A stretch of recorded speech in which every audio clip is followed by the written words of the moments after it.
News Radio KMAN weather. Currently in Manhattan, 68 with overcast skies. Tonight, 20% chance of showers after 4 a.m. and cloudy with a low of around 57. Thursday, partly sunny with a high near 76, with winds gusting as high as 20 miles an hour. Thursday night, partly cloudy with a low of around 61. Friday, sunny with a high near 83. Friday night, mostly cloudy with a low of around 60. Up next, the game on News Radio KMAN.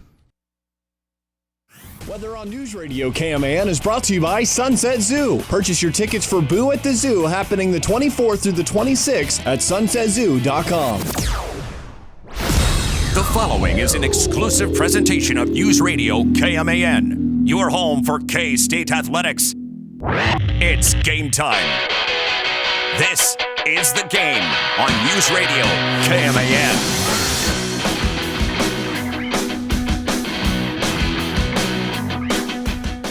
Today's a good day. I broke out the hoodie for the first time this fall. I like these temperatures. The more I get older, the more I like the colder weather. And I'm a big hoodie guy.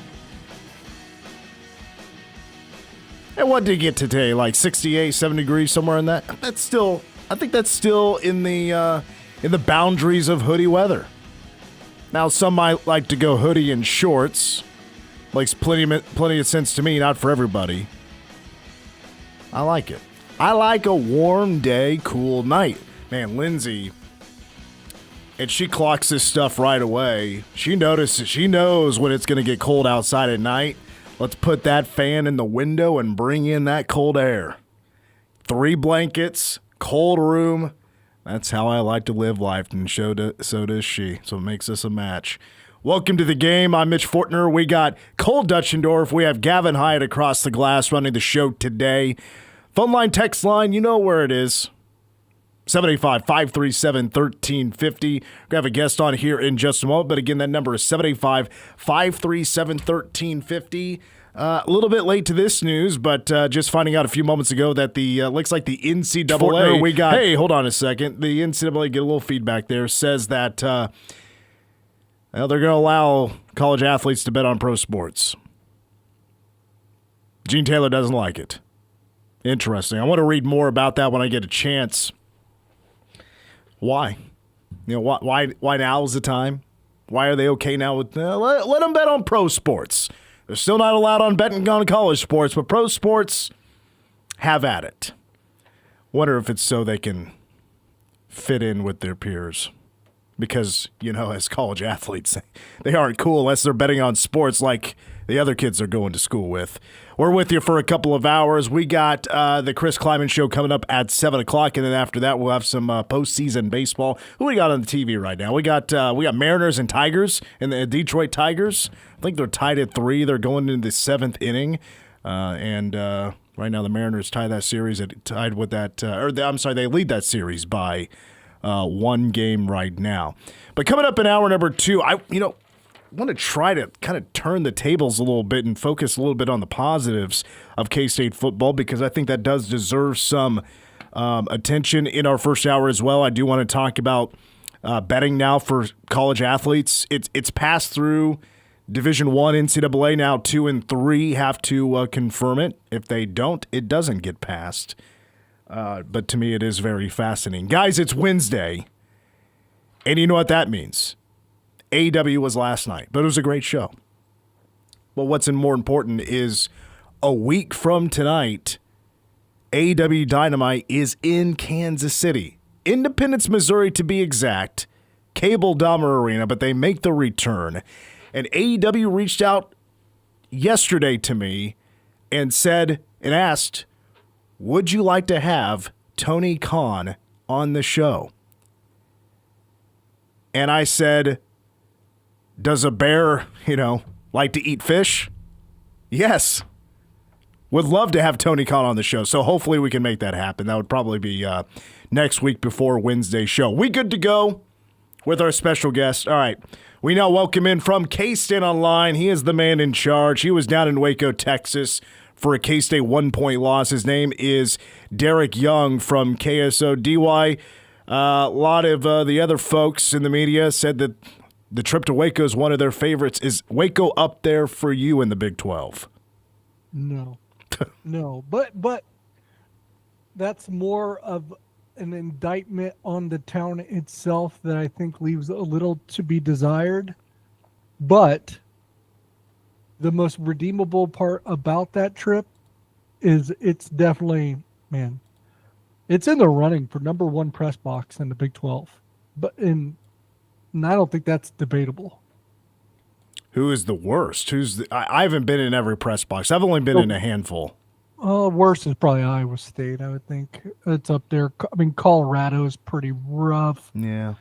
Houston wasn't great. Haven't been to the bounce house yet. BYU, it wasn't terrible. I would have expected better, but it wasn't terrible. Kind of older, but what overcame that was it has the best parking setup for anyone in the media. It would be like if you got in that first row closest to the stadium if you're in the west lot. Like that's where they put you with BYU. Like you have to take 10 steps and you're in the stadium. Gavin, who's across the glass who got you on air, was telling me that they're at Baylor. That's one of the worst accessible stadiums in the Big 12. Is that, you would agree with that? Well, I mean, I just took an Uber there, so it wasn't really difficult for me. I flew there. I actually flew the Dallas to Waco flight and then Waco to Dallas on Sunday morning, where Dallas to Waco was a 21-minute flight. Waco to Dallas, 28 minutes. So, and then you're probably sitting there 15, 20 minutes from the stadium from the airport, and I guess my hotel was probably in between. The most spacious bathroom in the world is in that press box as well. Like to the point where like 80% of that bathroom is unused. Like it's just vacant space. Wonder, does Baylor have much media? I don't think they have a substantive amount, but man, that press box is impressive. TCU's has a really good press box. The best combination of press box and food and obviously like mobility within the press box, like spaciousness, is probably Texas Tech, and that's not even close. Like Texas Tech, they probably feed you better than Jerry World did as a media member. It's that impressive. Like they have like 7 stations of food, and they like turn them over like every quarter with something different. It's impressive. Man, speaking of food, I think the worst ever media experience I had was at Chase Field for the Rate Bowl. I thought that was awful. Tulane was probably the worst. Like they had like those like Jimmy Dean breakfast burritos. That's what we got at Tulane for an 11 a.m. kick. And you had to leave the football stadium to get it at the baseball stadium. Oh, that's weird. But that probably wasn't too far because it's not like you're taking a sixth floor elevator to get down somewhere and then you get waiting forever and then there probably wasn't high traffic. It was next door, and their baseball stadium is more impressive than their football stadium at Tulane. Well, you were there in Waco for a K-State football game. We led off the conversation earlier this week just talking about when, where, how. Like, did K-State officially lose the game? Like, what segment of the game do you look at and be like, that's probably actually where K-State lost the game? Do you look at the first half and the offense, the three drives they didn't score? Was it Avery, in the pick six? Was it, the defense having their struggles on a handful of drives?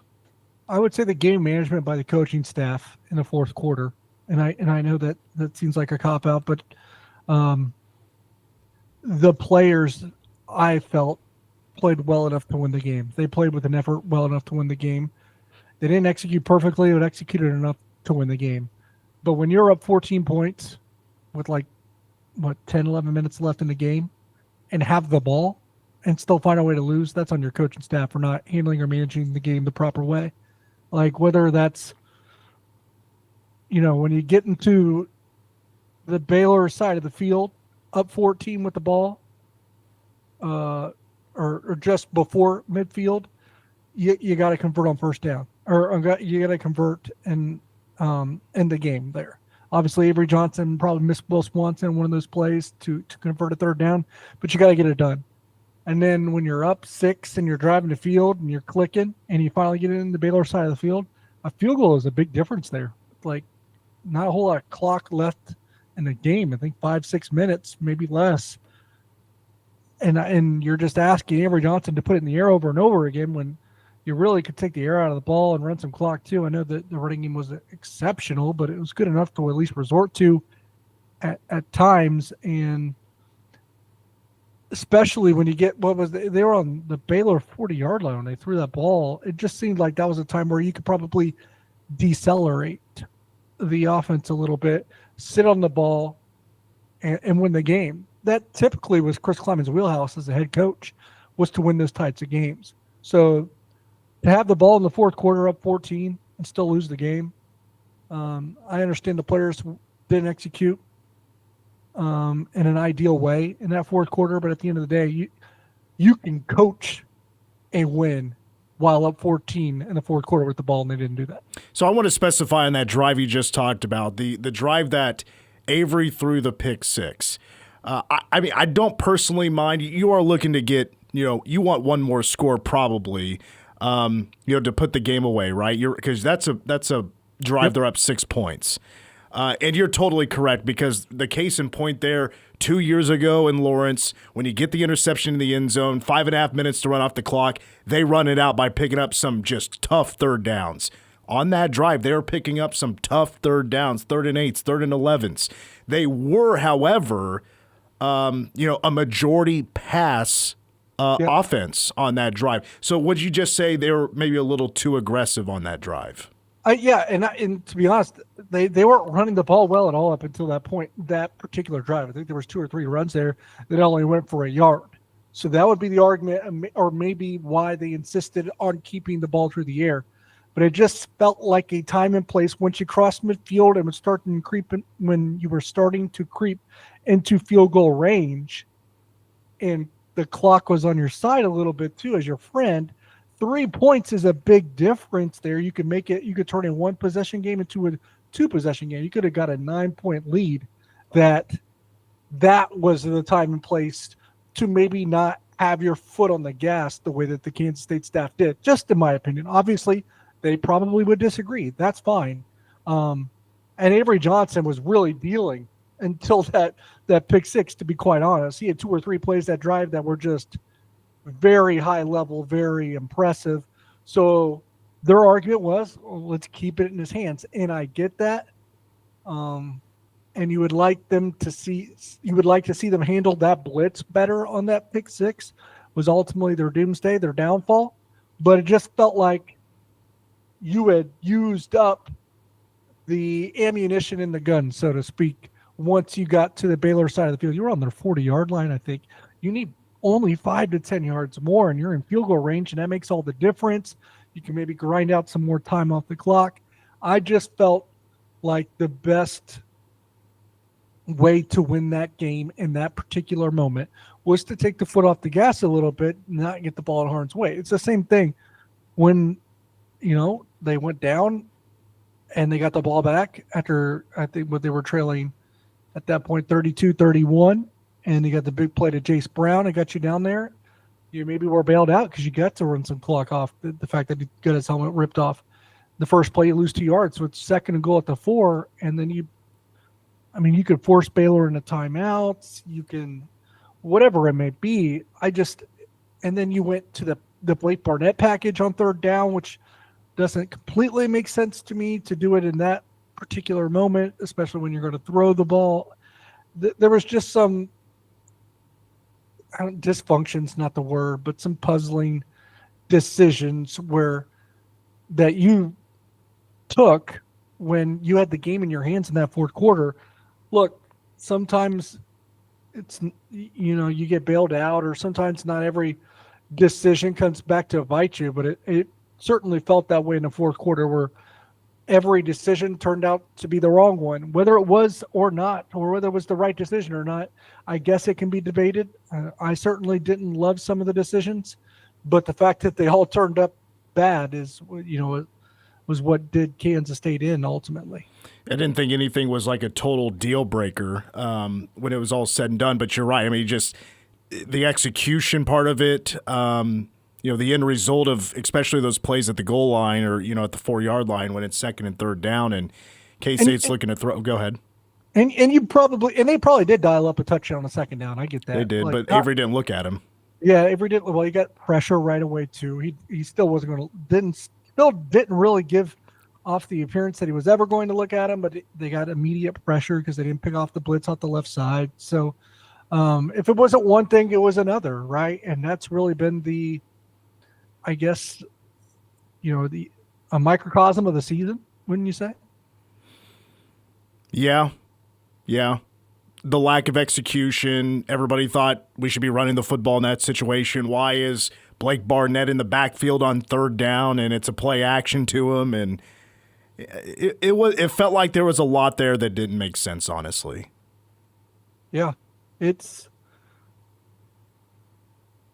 never been like smooth or clear, the plan, the scheme. It just doesn't feel like they've ever had a great grasp of what this offense is supposed to be or what they want it to be or what it is and what they wish it was. It's just there seems to be a disconnect there. And it might still go back to a few weeks ago when Chris Clemens said, I'm not sure what our identity is or if we have one. I don't know that they've really solved that statement that he made a few weeks ago. If there is an identity from what the fans' perspective is, it is a negative one towards the offense, towards Matt Wells. We'll take a break, and when we come back, I do want to ask you about a few of the positives. What K-State, what they've done well that they need to be doing more, plus more, coming up with Derek Young from K-State Online after a timeout on the game. Game on. Tweet the game, KMAN. Or call 537-1350 and get in touch with the show. This is The Game on News Radio KMAN. Whether it's game day or a night out with great live music, Bottle Cap Sports Bar delivers the atmosphere you're looking for. It's Manhattan's go-to spot for catching every Wildcats or Chiefs game and enjoying live music that plays the songs you actually know. Come early for a good seat, great music, and cold drinks served up right. Stay in the loop. Check out their Facebook page for the full schedule of events. Bottle Caps, where the music's live, the game's always on, and the vibe is just right. Bottle Cap Sports Bar located on West Anderson across from Dairy Queen. In Manhattan, building community means more than bricks and beams. It means innovation and partnership. At McCown Gordon Construction, we deliver feature-focused solutions to projects that shape our region.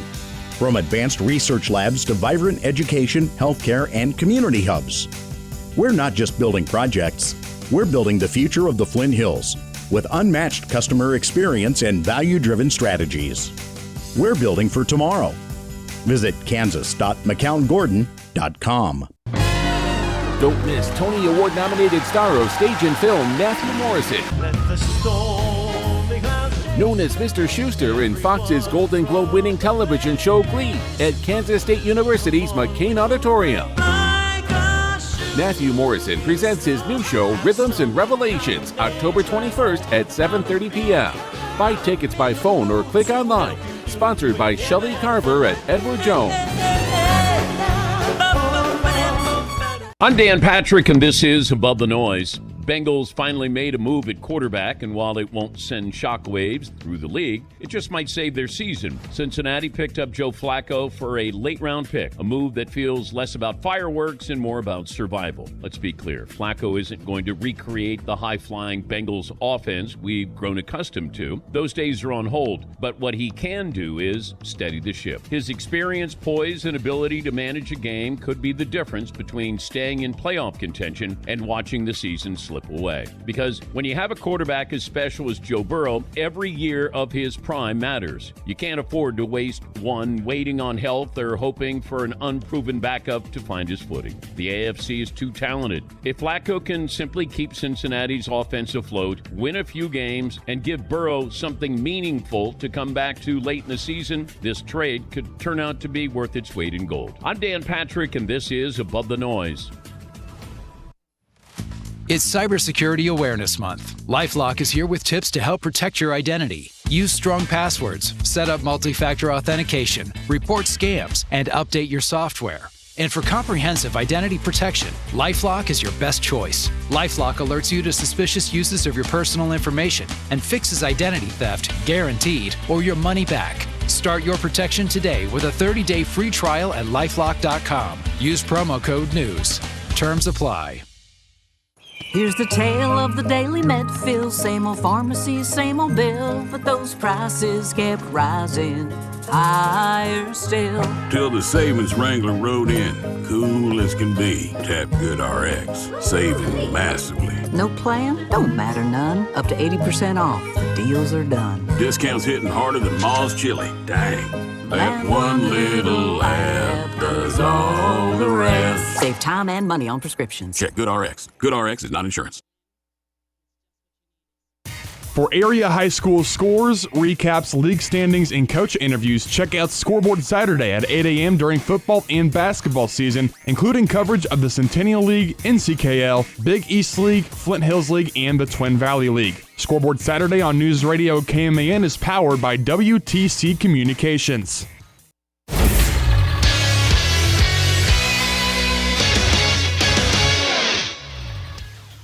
The NCAA Division I Administrative Committee on Wednesday adopted a proposal to allow student athletes and athletic department staff to bet on professional sports, a shift in a long-held policy that had become difficult to enforce with the spread of legal sports betting in the U.S.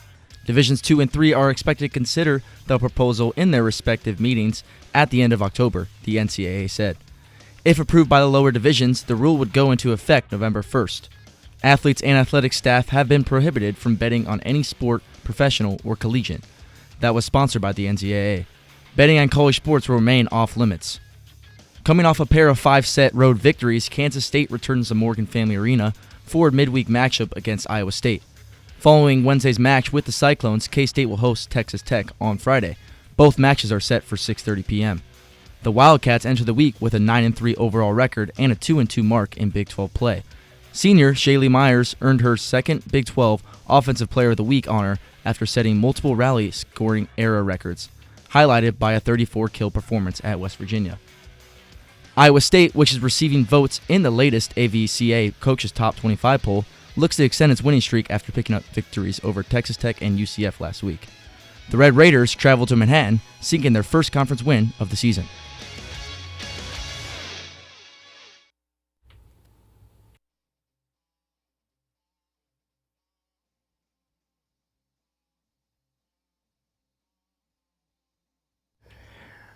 The game continues. Mitch Fortner with Derek Young from K-State Online. I want to thank Gavin for that Game Sports update powered by Bottle Caps Sports Bar. Shout out to Bottle Caps. Love it out there. I've been thinking about that petty melt all day, and I'm going to get one before I go home today. DY, you live on the west side of town. You're a Bottle Caps guy, aren't you? Yeah, I typically go there just about every Friday for a little happy hour. Oh, nice. I have not been to a Bottle Caps happy hour. What's typically the go-to for you? Gin and tonic. Okay. I don't even know if it's in the happy hour pricing thing, but that's my go-to there. Okay. I've never had a gin and tonic in my life. Is that typically your drink? If I'm going to have a cocktail, it's probably up there, a mixed drink. But, I bounce around a little bit. But cocktail-wise, that's probably it, or an old-fashioned. Yep. Okay. Well, if you're not able to go to the game on Saturday, you're looking for a place to watch it, Bottle Cap Sports Bar. They got the TVs. They got the beer ice cold. And by the way, that food coming out of that kitchen is pretty solid, pretty good stuff. I love that famous $6 patty melt there, Bottle Cap Sports Bar. And, of course, the Pride is going to be playing there on Friday. So stop by and check out what Bottle Caps has to offer if you've never been. Derek Young from K-State Online is our guest. You were there, right, in Tucson for the Arizona game that Friday night? Unfortunately. Okay, so they had the bye week, UCF, and then just, having that field goal blocked, you lose the game in Waco. But would you say K-State is – I'll let you take it out as far as you want. They a better team from that game since the Arizona game? Absolutely. It's more so better team, yeah, but more so it just seems more invested, right? Like a little bit of a care factor, a want to, a desire, some passion, energy. Yeah, just like a give a a give a flip. Yeah. That can go a long way. To be honest, if they just played with the same amount of intensity and effort, start to finish, all 6 games that they did against UCF and Baylor, man, what are they, 4-2 at worst? I mean, that's what it feels like. You do a good job of watching, the offensive line. That was something I brought up with Wyatt the other day. Like, what have you noticed about the O-line? Because that was just, I thought for me, the number one area that had to start clicking, had to get better. Do you think like a Devin Vass and a Gus Hawkins has made an impact? Devin Voss definitely seems to have made an impact at right guard, enough that he earned the start, had over 70 snaps on Saturday. He's got, he's got some gaps and some whiffs in there as well, where he's missed some assignments, just like anybody else on the Kansas State offensive line. But at the end of the day, man, it just his amount of nasty has really, really helped them up front, especially in the run game. I think it's really made a difference. Gus Hawkins, I'd like to think so. They seem to not be putting as much trust into him. I think he had less than 20 snaps against Baylor, and if he did, just a hair over 20. So they're not all the way bought in on that one yet. For me, I'd be playing him more, but I'm not the head coach. I'm not the offensive line coach at the end of the day. But you know what? Sam Heck played a really good game, both against UCF and Baylor. He had kind of like Damian Leo, who I think is still kind of struggling. So I wonder if it's a scheme change or he's playing with an injury, an undisclosed injury, because he doesn't look like the same guy. But Sam Hecht, I thought, had similar issues, similar problems the first 2, 3, 4 games, where he did not seem to be his all Big 12 self from a season ago. The last 2 games, the script has been flipped. We're getting that good Sam Hecht again. You brought up Damian Leo on defense. Brutal. Yeah. Love the guy. He's struggling right now. You know what? But it just feels like, I don't know if it's just me realizing it recently here, if it's been, maybe it just depends on the guy. But like a VJ Payne, I thought Austin Romaine had a rough game against Baylor. Austin Romaine blew 3 one-on-one tackles that if you're the best player on a defense or you're being talked up to be an All-American, you just have to make them. That was rough in Waco. Quite frankly, I'm sure he's disappointed in himself, but folks should be disappointed in him as well. That will not cut it. It's one thing for Desmond Purnell to miss that tackle, for Wesley Fair to miss that tackle, for Cody Stufflebean to miss that tackle, but you're Austin Romaine. The standard is about 11 levels higher. You have to make those tackles, and you missed it not once, not twice, 3 times where you have a chance to make a huge play. You don't, and that guy goes and makes a big play for his team. So Austin Romaine, man, and he was coming off his best game too, because I thought he had his best game in the season against UCF, probably his worst game in the season against Baylor. That was disappointing to watch. Like I said, Damian Leo, and I don't know if it's injury or scheme related, he's been disappointing to watch. Damian Leo has been like the 3rd best defensive tackle on the team this year so far. So that's an issue. VJ Payne is, you mentioned him. He has been underwhelming and relative to what our standards were for him. That's a microcosm of the season, right? That's 3 guys: Austin Romaine, VJ Payne, Damian Leo. They got to be 3 of your top 5 players, at least on the defensive side of the ball. You could make an argument that at least 2 of them have been in the bottom 5. That's why you're 2-4. Yeah, the defense, I think they're playing well enough to win games, but they're giving up too many big plays. I think it's been 12 the last 2 games. And they were better in Waco. They played good enough to win in Waco. That loss is not on them. They actually played the way you have to beat Baylor, right? Baylor had the ball inside the 25-yard line, I think 4 times. It came away with 0 points. 2 turnovers and then turnover on downs twice. So they kind of did the things you have to do, but just that game script, when you start to speed yourselves up, like we talked about on offense, when you just go to the air over and over and over again, you're going to give that other team that offense back on the field and give them chances to score late. Is there anything, maybe a tough question to answer, is there anything that you've noticed K-State has done well that they need to do more? Yeah, I mean, you're putting me on a spot there, so that's fair. Nothing.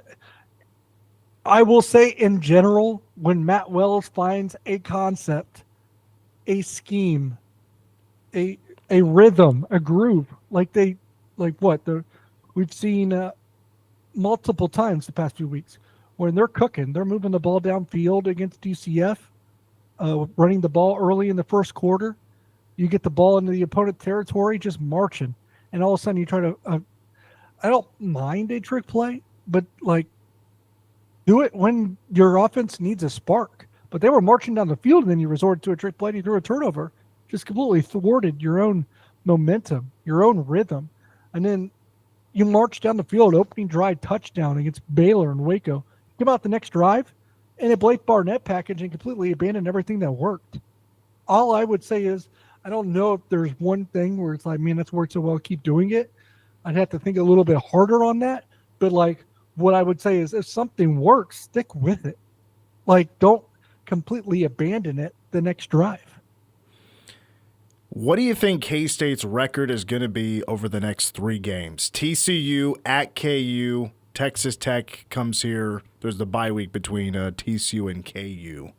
It wouldn't. 0-3 is certainly on the table. I think 2-1 is on the table. 1-2 is on the table. I don't think 3-0 is on the table, unfortunately. I would say 1-2, and I might surprise some people, but I think the one win that's going to come in Lawrence, because this team obviously is struggling, and we all know that at this point. They're 2-4, and the complete buy-in and investment might waver at some point when you have less and less and less to play for. But the one game where they have it all to play for will be when they go to Lawrence and take on KU. That game will matter to a roster that's still full of quite a bit of Kansans, and it will matter to a roster that wants to not be the ones that have the streak ended. Their pride is on the line. They will probably play their best game of the year in Lawrence. You'd like for it to have come, or at least close to it, the last 6 games. It hasn't. That's in the bank. You're not getting those back. But I'm still of the belief where I could see them lose to TCU, play out of their minds against KU and win, and then get probably their doors blown off when they host Texas Tech in Bill Snyder Family Stadium. Yep, yesterday's show we talked about what phase are we currently in the K-State season. A lot of people say the season's over. I say it's the just beat KU phase. Yeah, that's that. I'm with you. And some people will be like, "Oh, when make a bowl game phase?" If you had a younger roster where you felt like you were going to retain a ton of guys and wanted to develop it, maybe those 15 practices mattered to you. I know the older fans think a bowl game is still a big deal. It's not a big deal anymore. I'll just say it. Maybe it's probably still a big deal to Chris Kleiman, because I think he still kind of thinks that way too. But I think if you're going to have an honest conversation with yourself where college football is, that bowl game doesn't matter, and it's not going to mean a lick to anyone outside of the old-fashioned fans in Manhattan that still hold it here near and dear to their hearts. And, God bless those people that still do. But this program and its future and where it stands in college football is not contingent upon that. It's really not. And if they make a bowl game, whatever. If they don't, whatever. That's where I'm at. And I think that's where most of college football is at. And I think Kansas State really needs to move with that. And I hate that thought. Scott Wildcat's one of those guys I listen to a lot too, is nostalgic for the old times. And I do think so too. I think the early 2000s and 1990s was the best era of college football. And I wish we still lived in that kind of mindset and that kind of sport where I thought it was more authentic than ever. But we're not there anymore, and we're not going back. And that's unfortunately the way of life and the way of college football. I don't love it, but if you want to survive and you want to be relevant and you want to play a significant role in the sport for years to come, you have to move with the sport rather than being stubborn and holding disdain for it. And I've kind of criticized the athletic department and some of the football staff for that. But at the end of the day, I'm with you. This is a kind of a long answer to your point, where I 100% agree with you that the only thing that matters the rest of the way, especially in a year that you were supposed to play in Arlington in December and you're not even getting close to that, the only thing that matters the rest of the way is to beat Kansas.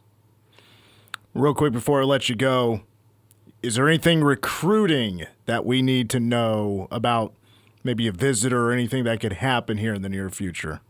Yeah, they got some defensive tackles coming on campus this weekend. I think one is Cardell Jackson. I think it was an Arkansas commit at one point, maybe another defensive tackle. They got like 5 or 6 other kids committed elsewhere that they're still working on as well. I think between now and signing day in December, there's a chance, there's a world where Kansas State flips 5 prospects committed elsewhere. And a few of those will be committed to Power 4 programs. DY, as always, we appreciate it. Thanks for stopping by. We'll see you upstairs at the Bill on Saturday. Thanks for having me. Derek Young, KSU Online, really good today. Fantastic job there by DY. Great knowledge, great opinion, and we'll take a break. When we come back, how about the breaking news from earlier today? Could we see college athletes now being allowed to bet on pro sports? That and more as still to come in hour number 2. Can the positives lead K-State to maybe the one goal that only still stands in beating the Kansas Jayhawks, potentially beating a team like TCU? We'll talk more about that at 5:10. More of the game after these words. Your home for K-State sports.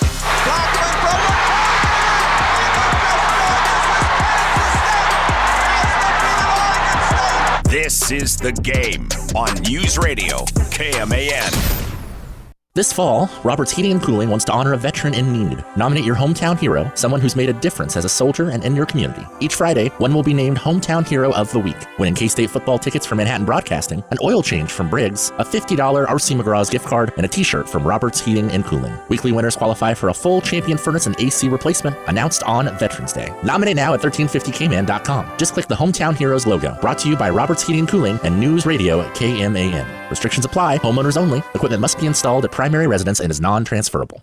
Don't miss your chance to save up to 50% on a hot tub, cold therapy tub, or swim spa at the Hot Tub and Swim Spa Blowout Expo this weekend at the National Guard Armory in Manhattan. Browse the largest display of hot tubs, cold therapy tubs, and swim spas in the region from 5 major brands at up to 50% off. See swim spas in action, offering exercise, therapy, and fun all year long. Over 40 spas will be on display and every floor model must go. Financing is available and show admission is free. That's the Hot Tub and Swim Spa Blowout Expo this weekend at the National Guard Armory in Manhattan. Visit spa.show. That's spa.show. Or call 1-800-SPA-SALE. Join the original influencers, influencing for over 60 years, and discover how you can turn your passion for media and sales into a rewarding career. Manhattan Broadcasting is looking for creative, hardworking individuals who have a passion for helping businesses grow through traditional and digital marketing platforms. Qualified candidates should be creative, great at building relationships, and most of all, success-driven. Apply now with the top-rated media company, Manhattan Broadcasting. Send your resume to jobs@manhattanbroadcasting.com. Our client success is your success. We asked parents who adopted teens to share their journey. There are many times I thought, I can't do this. I mean, what parent isn't worried about? What am I not doing right? What am I not doing enough? And then I realized, wait, that's being a parent. Don't worry about being perfect. I've had around 3 other mother figures in my life, but only one of them has taught me how a mother loves. The greatest reward for me is he makes me better every day. I would tell a family considering adopting a teenager that teenager, whoever it is, needs you, and they need what you have to offer. Taylor's given me hope. He's our son, and that is what he will always be. Learn about adopting a teen from foster care. You can't imagine the reward. Visit adoptuskids.org to learn more. A message brought to you by Adopt US Kids, the U.S. Department of Health and Human Services, and the Ad Council. Sometimes I just cannot believe all the storms we've gone through here. I can only hope that we'll be able to leave this house to you one day, baby. You're our legacy. Planning for these disasters will make sure we're safe, and is the best way to protect that legacy. You know what? We should make an emergency communication plan. That way we're ready this year. At my dorm, we have emergency kits for earthquakes and wildfires, but I'm sure there's something more local I can send you with a link. Okay, smart.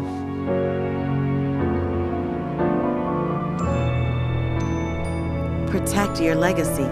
Visit ready.gov/plan for the tools and tips you need to start your emergency preparedness plan today. Brought to you by FEMA and the Ad Council.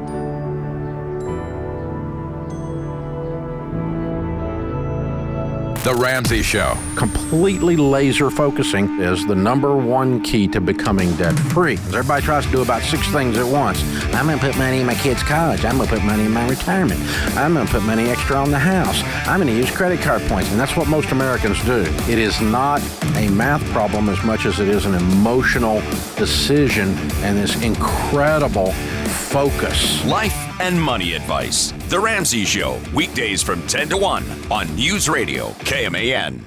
News Radio KMAN weather. Currently in Manhattan, 68 with overcast skies. Tonight, cloudy with a low of around 57, with 20% chance of showers after 4 a.m. Thursday, partly sunny with a high near 76, with winds that could gust as high as 20 miles per hour. Thursday night, partly cloudy skies with a low of around 61. Friday, sunny with a high near 83. Friday night, mostly cloudy with a low of around 60. Saturday, partly sunny with a high near 82.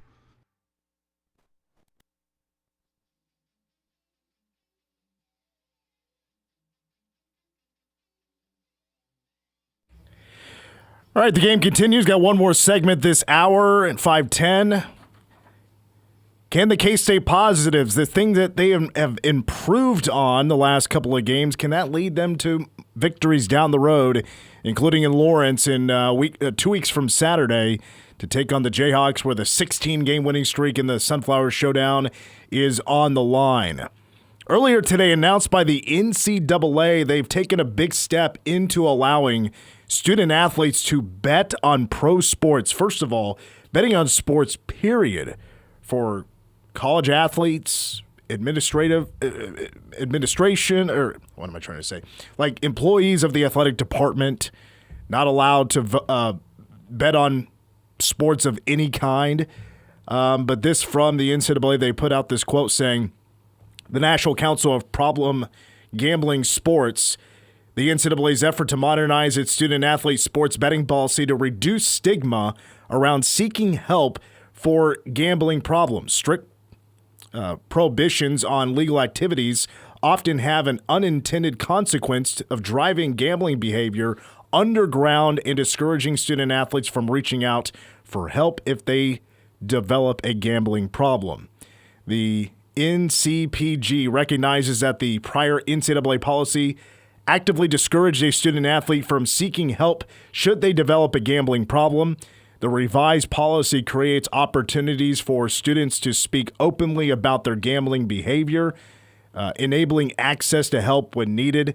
NCPG stands ready to work with the NCAA and its member institutions to ensure every student-athlete understands the risk of gambling and that seeking help is always safe, confidential, and judgment-free, so on and so forth. There are other reasons. There's other quotes as to why this is becoming a thing, which it's basically been passed by the Division I.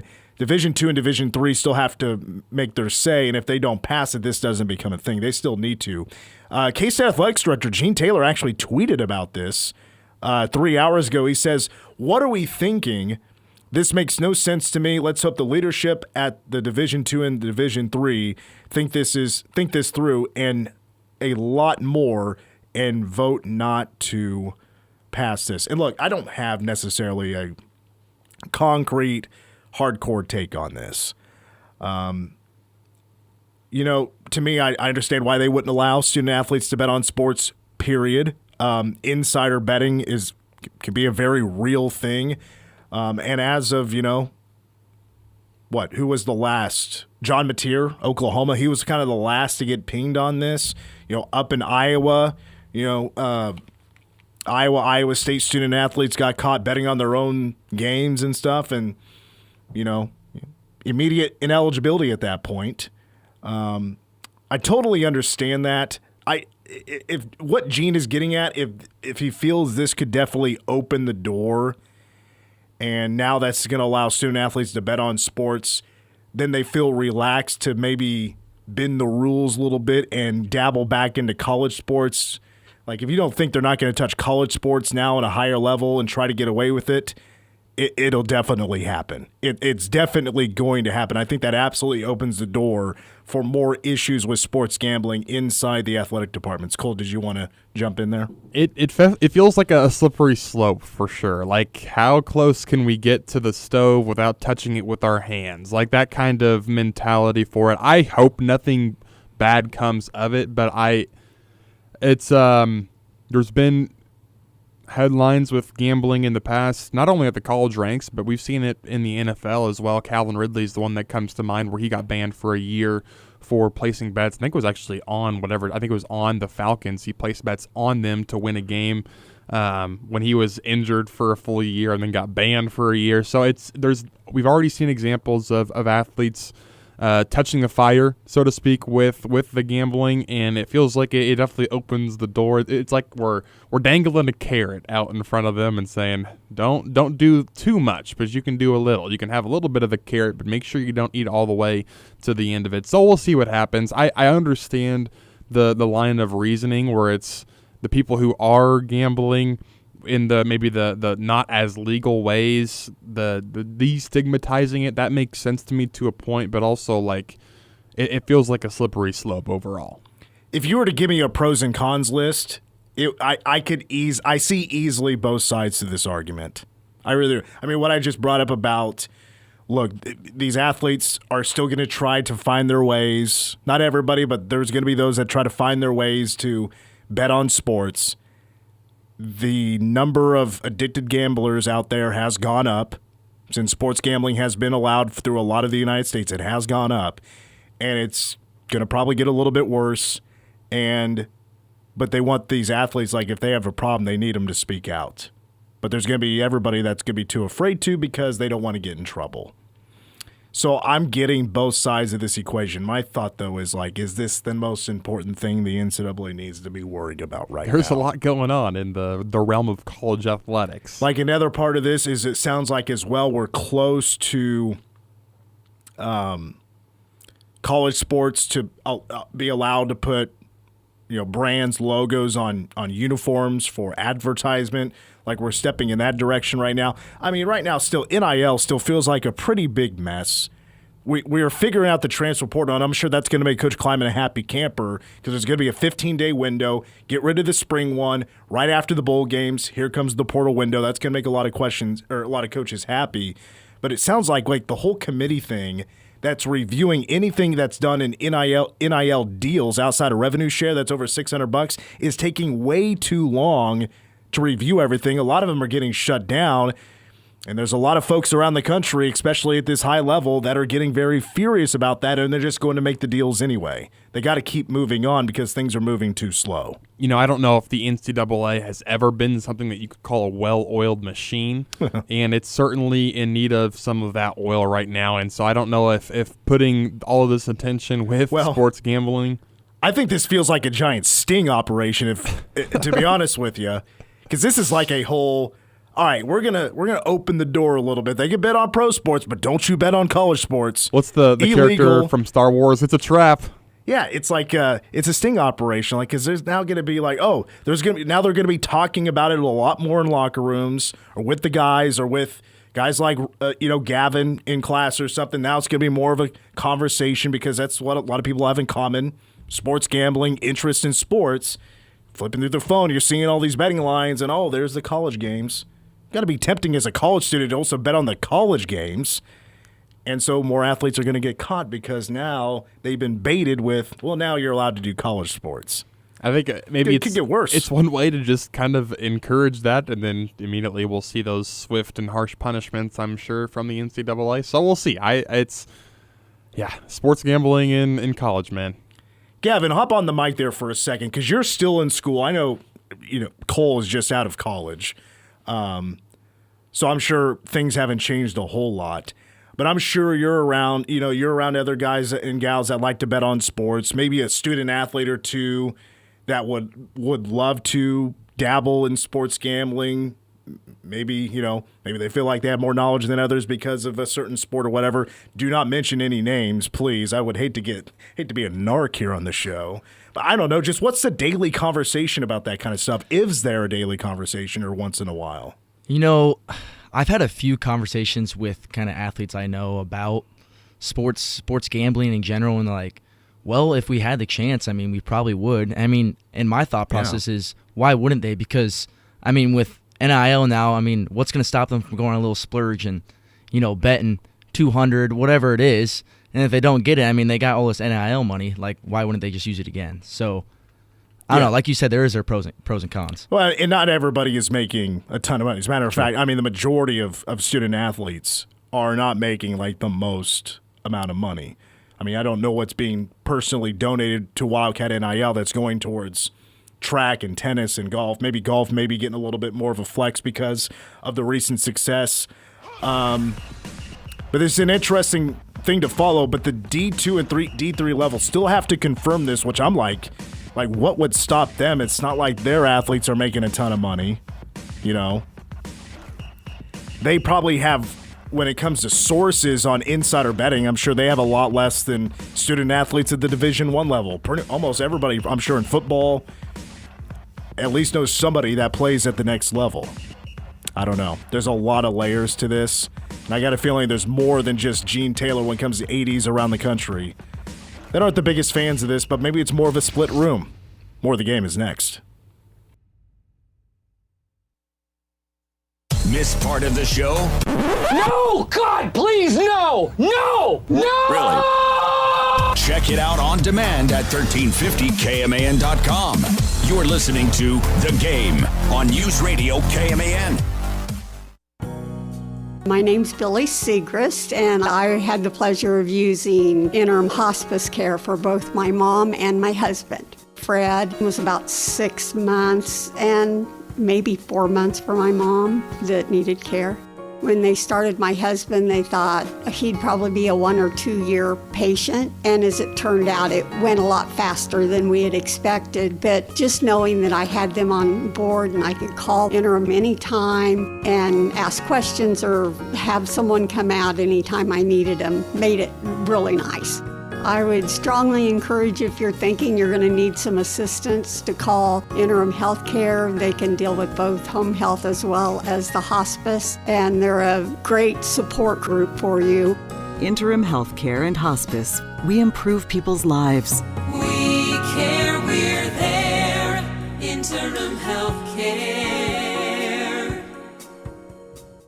Buck Roofing focuses on customer service by responding to the roofing concerns of residential and commercial properties with the utmost professional service for nearly 20 years. Call for a free no-obligation estimate at 785-230-9379. I'm Michael Jenkins, helping you beat the books with the BetMGM Network. We're taking the Dodgers in the first 5 run line today against the Phillies. Phillies made a swap on the mound and are starting Aaron Nola instead of Ranger Suarez. No thanks. Nola has had one of the worst seasons of his career, had a regular season ERA of 6.01. Starting him over Suarez with the season on the line is malpractice. We like the Dodgers to make him pay. LA on the first 5 run line is the call. I'm Michael Jenkins from the BetMGM Network. Bet smarter and beat the books, and download the BetMGM app today. Please gamble responsibly.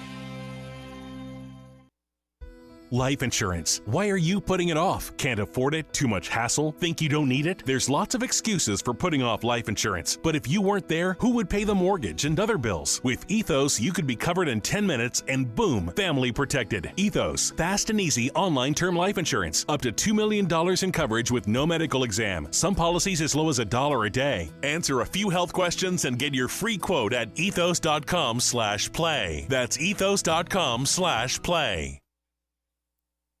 From lending options to treasury management services, KS State Bank provides innovative solutions to help your business succeed. KS State Bank, member FDIC, equal housing lender, KMAN, Manhattan. CBS News Brief. Former FBI Director James Comey pleaded not guilty today to charges he lied to Congress 5 years ago. A judge set a January 5th trial date. Legal contributor Caroline Polisi says his lawyers are likely to argue the charges are politically motivated. This could move pretty quickly. The judge will be setting dates for motions. We've all heard about the potential motions to dismissal on things like selective prosecution, vindictive prosecution. A 29-year-old man has been charged with sparking one of the most destructive wildfires in California history. Authorities say Jonathan Rinderknecht was arrested yesterday in Florida. ATF Special Agent in charge, Kenny Cooper. We know this arrest cannot erase the pain or grief or losses endured, but we hope it is a step forward.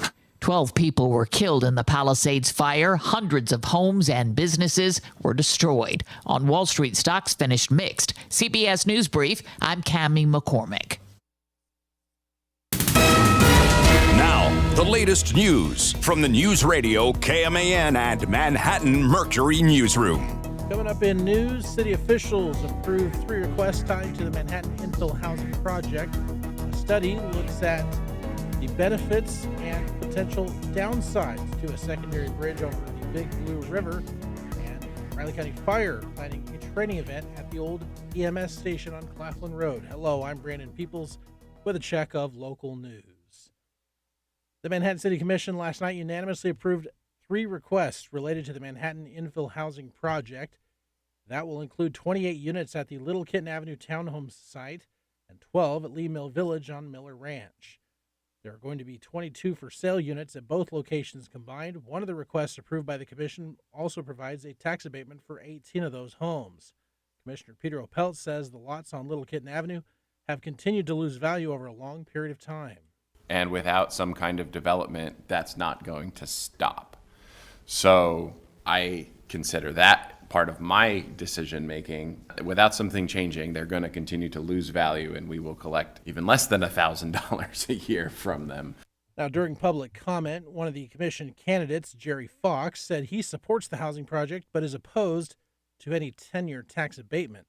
The developers are getting $1.85 million in state grants. They're receiving a performance grant from the city of $260,000 for the Lee Mill Village lots. They want a city sales tax grant of $1.45 million and a sales tax abatement valued at $320,000. That is $3.88 million of upfront subsidies, or $90,000 per unit, which means they will realize total equity of $1.9 million for their 18 units, or 34% of the final value at the end of the project before the 10-year tax abatement. City officials had previously looked at potentially using an RHID for the Little Kitten project in the past. Authorities say an unknown suspect stole thousands of dollars worth of construction equipment and tools this week south of Manhattan. The Riley County Police Department says it happened Monday night in the 100 block of Deep Creek Road. A 40-year-old man reported the theft, which included a wheelbarrow, a truck toolbox, and copper cables or wires. The loss is estimated anywhere between $8,000 and $10,000. Anyone with information is asked to contact RCPD or Manhattan Riley County Crime Stoppers. Local firefighters are planning a training exercise tomorrow at the old Riley County EMS station on Claflin Road. The facility will soon be the site of a renovation project for the county's new home, eventually, to the emergency management and the Riley County Fire District No. 1 administration team. Before they eventually move into that space, the fire district is wanting to conduct some necessary training at the facility, and as a result, county officials have noted that residents tomorrow can expect to see fire trucks, firefighters, simulated smoke, and they also may hear loud noises as firefighters practice skills for forcible entry. Those training exercises will begin around 6:30 tomorrow evening. The remodel project is expected to also begin very soon. A long-debated idea to build a secondary bridge over the Big Blue River between Manhattan and Potawatomi County is getting a fresh, data-driven look. The Flint Hills Metropolitan Planning Organization has launched a new Big Blue River Second Connection cost-benefit analysis that examines 5 potential routes for an additional crossing.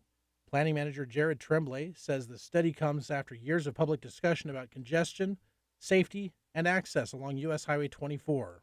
The number one thing we heard in our long-range plan, Connect 2050, from folks in Potawatomi County was, we want a bridge. We need to address 24, whether that's a second crossing or further improvements. That's the discussion.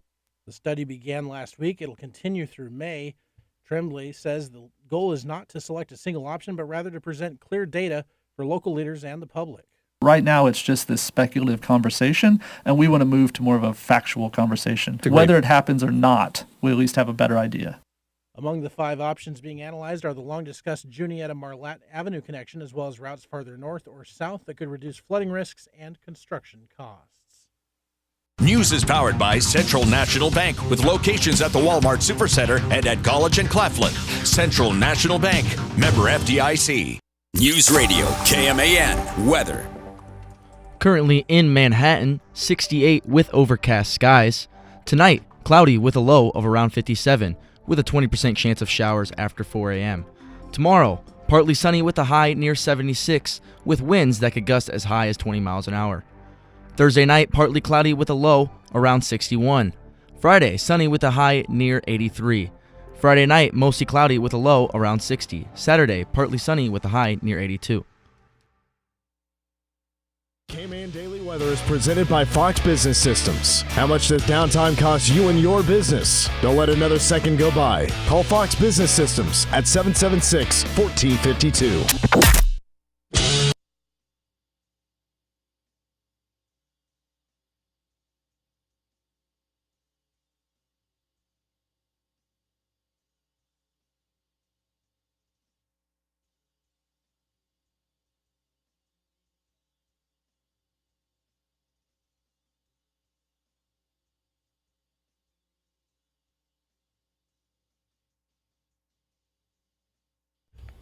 It's a good tune. Well, the game continues. I'm Mitch Fortner. Cole Dutchendorf, Gavin Hyatt with us as well across the glass. I'm with you for one more segment. Toby Hamas will be stepping in my chair here in a little bit to host with Cole, host with Gavin for the rest of the show. About to head to Manhattan High. They got a big game on Friday, man. Wichita Northwest is going to be hosting Manhattan on Friday night. Wichita Northwest, their quarterback is Jalen Mason.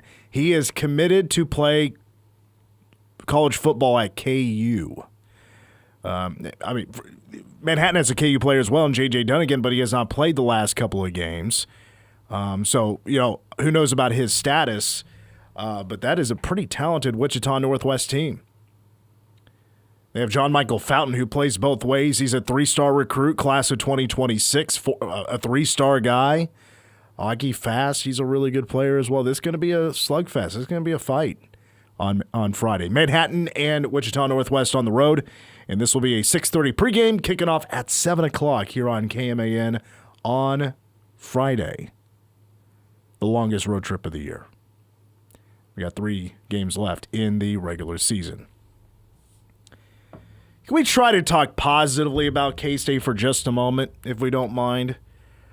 Because there's a reason we had Derek Young from K-State on the line in the first half. There's a reason I asked particular questions about K-State in that second part of the conversation. I just wanted to talk about a few of the positives. K-State is moving in the right direction, and I'm sure maybe for some of you this is not what you want to hear. I mean, it's going to be a positive hour in general. We're going to try to look at the bright side of life. Because it feels like deep down, is the season over? It's too little too late. They're still losing games. That's all that matters, right? You're losing games. Forget about what the stats say. First of all, the number one thing to judge a team is the eye test, in my opinion. And they still lost to Baylor, 35-34, despite having the best turnout in yards in that game. I mean, if you look at the numbers, K-State is definitely a better team. The struggles against Army on defense, the struggles offensively against Arizona was offensive. Horrible. I didn't think K-State was going to come back from that, honestly. It just was so bad. It felt like rock bottom for K-State when they played Arizona. The defense obviously played good enough to win. K-State offensively was bailed out thanks to special teams issues for Arizona with, the muff punts, the botched snaps, the drop snaps, all that stuff. allowed K-State to stay in that game, but they were able to take advantage on short fields. Heck, the rest of the game for like the second half, they didn't have a drive longer than 30, 35 yards. The bye week comes, and then UCF is the opponent. UCF came in 3-0, but we knew they weren't going to be the best team in the world. K-State looked better. The offensive line looked better. You had Dylan Edwards back. K-State still wasn't at 100%, but they were better. They were able to move the football. They put 34 points on the board. 3 straight games, K-State has won the turnover battle.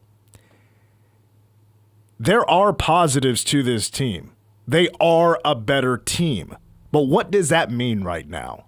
Because they're still losing games. I still say where we're at phase-wise right now in the season is that it's not the season is over. It is just beat KU. You know, KU, I think, still kind of has some of the same issues as K-State has had this year. I put Baylor in that same boat. It's kind of some of the same issues. Maybe not as banged up, but they've had their inconsistencies on defense. TCU is a better defense. Their numbers aren't going to say they're the best defense in the Big 12. They're probably top 4 or 5. They do a good job. They have a lot of old pieces like Bud Clark. Bud Clark in the secondary for TCU has been around for like 7 years. He is an old dude that still can play at a high level. Nnamdi Obiizor on the defensive line, Chidi's brother, has been playing since like the Big 12 championship game in 2022. He's been around for a long time. That is a veteran-led group, that defense. Offensively, TCU, they throw the ball extremely well, but they are very one-dimensional. They brought in a transfer running back out of UTSA who's banged up, and he was going to be their number 1 guy. They're missing their best running back. Offensive line has been fine. The pass rush, they don't do the best job against. But K-State's going to play some teams that are a bit vulnerable. And honestly, if you were to play one of them at home, one of them on the road, well, there's an argument for either or. Well, when it comes to playing the best team at home and playing the worst team on the road, it's probably right for K-State to play TCU at home and KU on the road. The big part right now is for K-State to still be bought in. And it comes down to leadership right now, and leadership has to step up now more than ever. Here is Chris Kleiman from his press conference a couple of days ago about how he is still going to continue to lead through thick and thin. As we try to get this audio working here. Let's try again. Here we go. Oh, take 3. Here we go.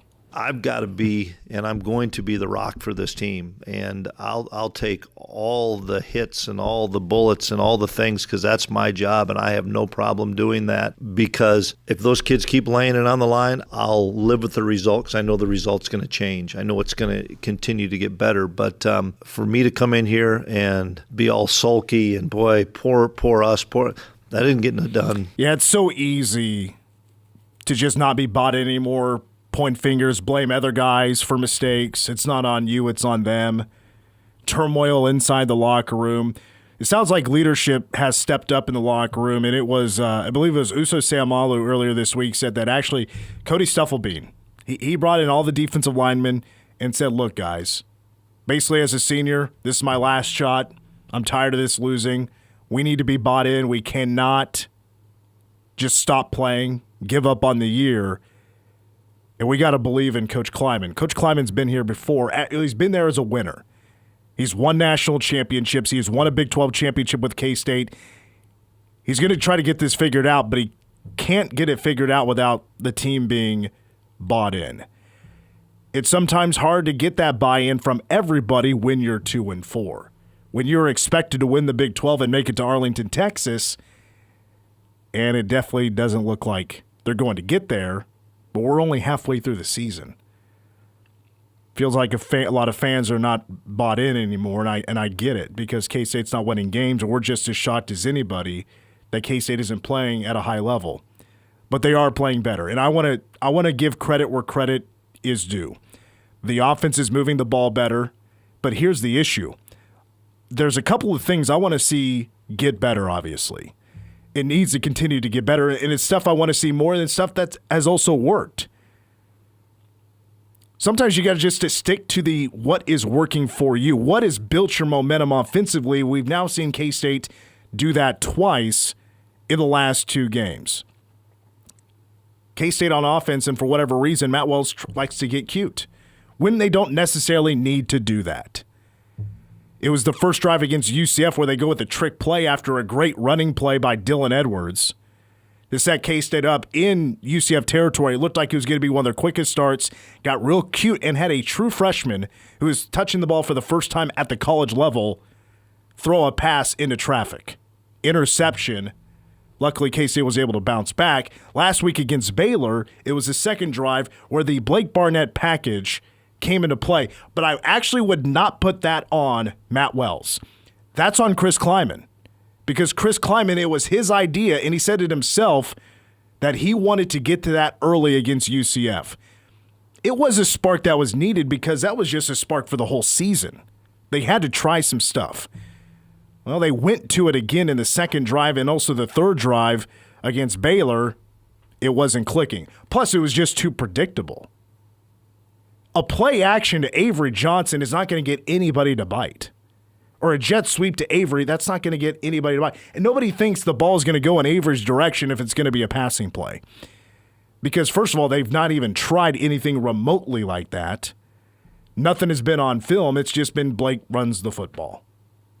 So there needs to be some evolving if you're going to do that, but I think it is a package that has potential. But do we need to go to it when K-State is just fine, just kind of running their bread and butter?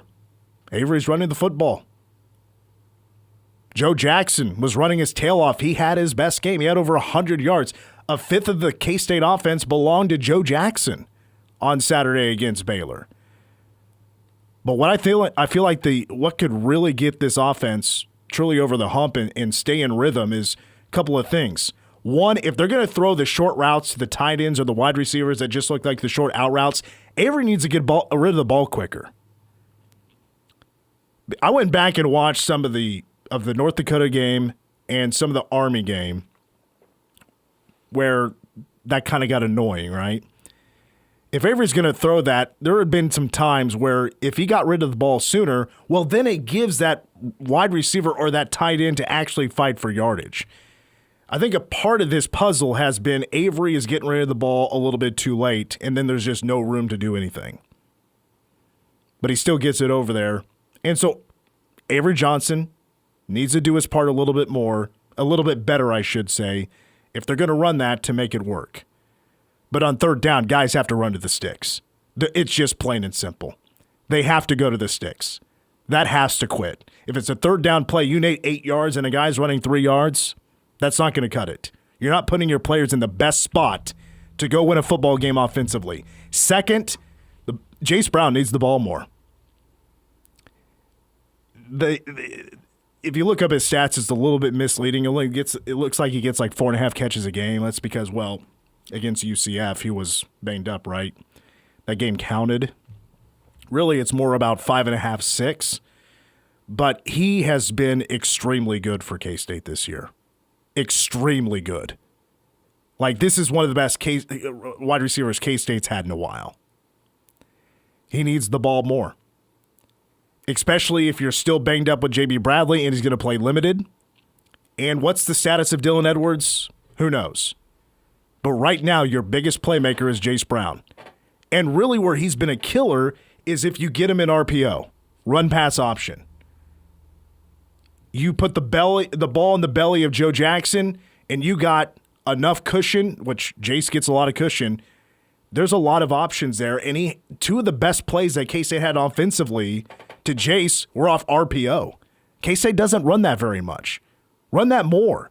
Run more stuff that Jace Brown could be more of an athlete and more of an asset for you.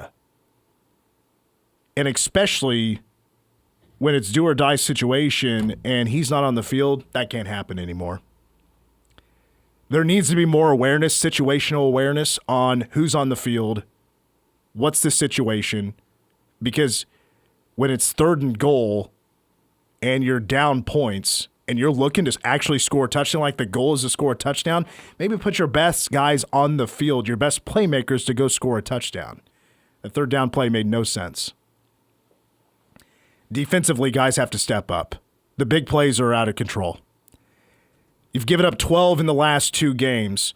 Although the defense, and don't get me wrong, I truly believe they have for almost the whole season played good enough football that K-State should have way more wins than what they have right now.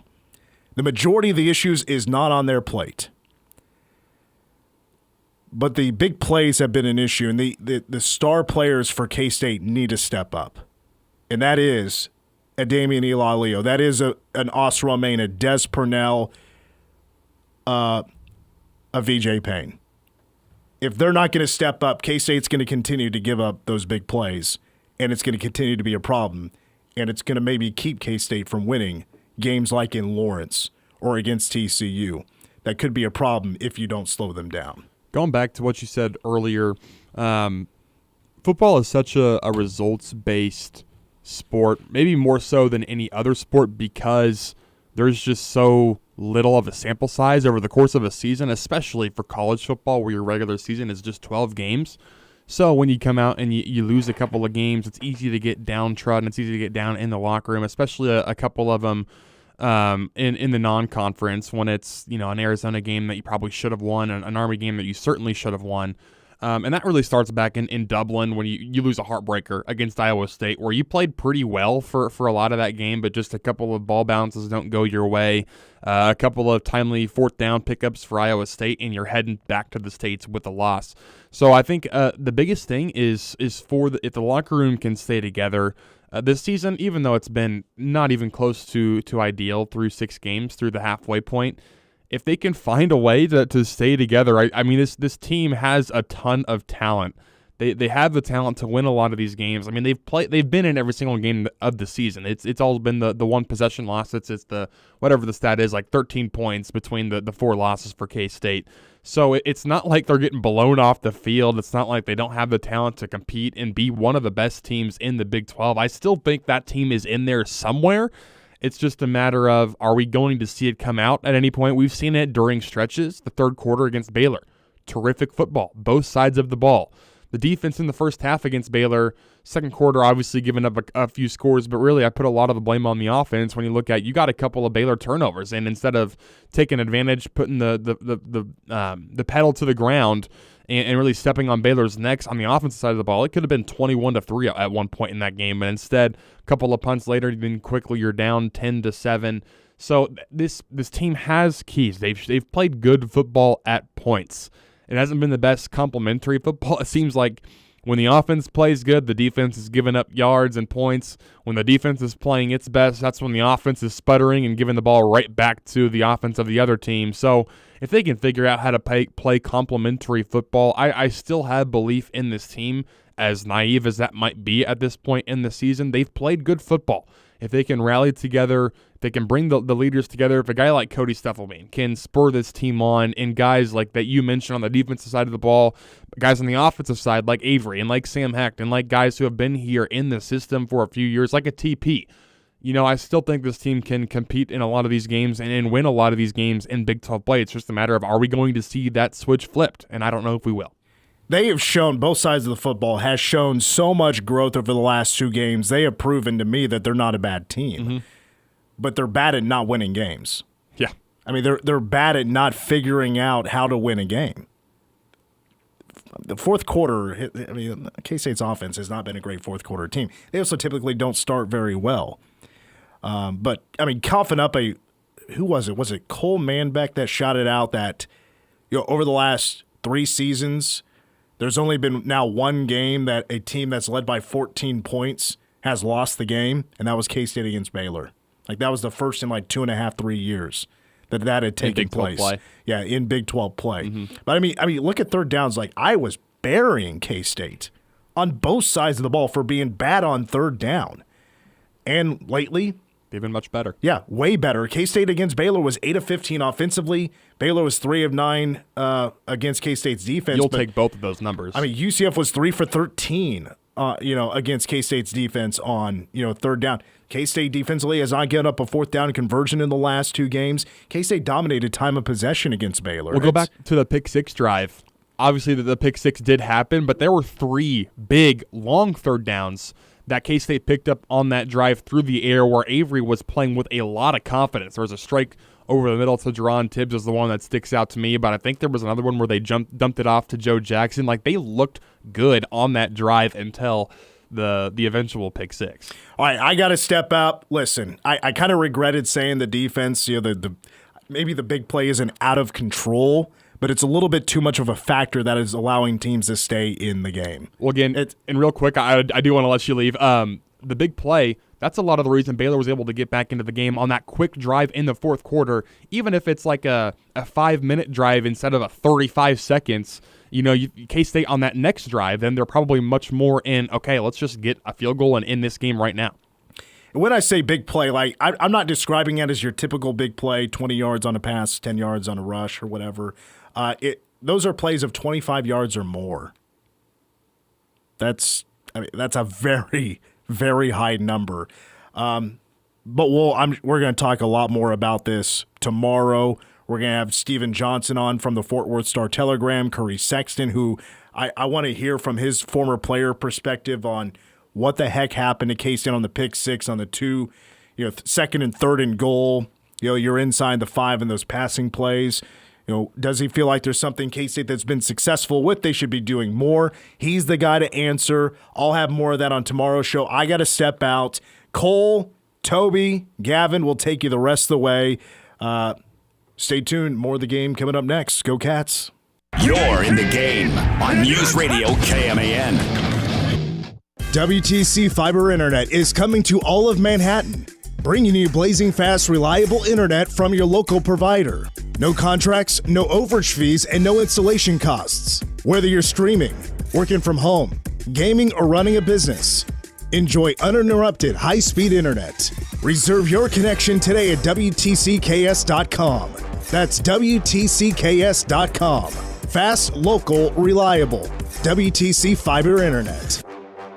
Medicare's annual enrollment is here, October 15th through December 7th. It's your chance to review or change your prescription drug plan. Premiums, copays, and even which medications are covered can change every year. Don't risk paying more or having your prescriptions left out. I'm Malia McKinney with L&L Advisors. I'll compare your plans side by side to make sure your medications are covered at the best cost. Local, genuine, and here for you. Call 785-280-9621 today. Blueville Nursery's Horticulture Hints radio show comes to your radio every Friday morning at 10 a.m. We will discuss timely gardening and landscape topics to help you keep your lawn and garden in tip-top shape. Blueville Nursery has been your local landscape service and garden store for over 50 years, and we want to share our time-tested techniques with you. From vegetable gardening, spring and summer annuals, to shade trees and lawn care, we'll cover it all. You're welcome to call into the show to ask questions that apply to your own landscape or garden. Stay tuned to Blueville Nursery's Horticulture Hints radio show every Friday at 10 a.m. right here on News Radio KMAN.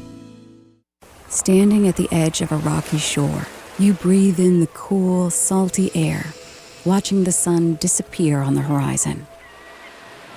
Across the globe, someone begins their day along a sandy beach, listening to the rhythm of the crashing waves.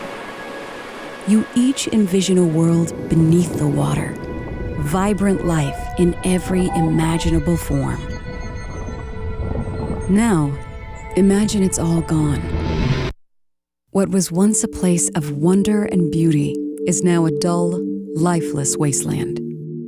Food, jobs, medicine, all gifts from the ocean, all gone. Time is running out to protect our oceans, and without our love, everything the oceans provide can and will disappear. It's our choice. Love it or lose it. Help protect our oceans. Visit World Wildlife Fund at wwf.org/love. We are the keepers of the wild, America's original and most invested conservationists. For more than 80 years, we've been committed to conserving wildlife and the natural landscapes that define our nation. From rugged alpine ridgelines to peaceful tall grass prairies, we've supported the conservation of more than 36 million acres of American wildlands. Our funding has led to cleaner water, fresher air, and improved wildlife habitat.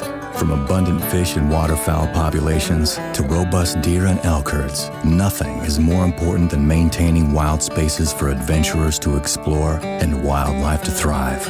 We are America's hunters and target shooters, stewards of the American outdoors.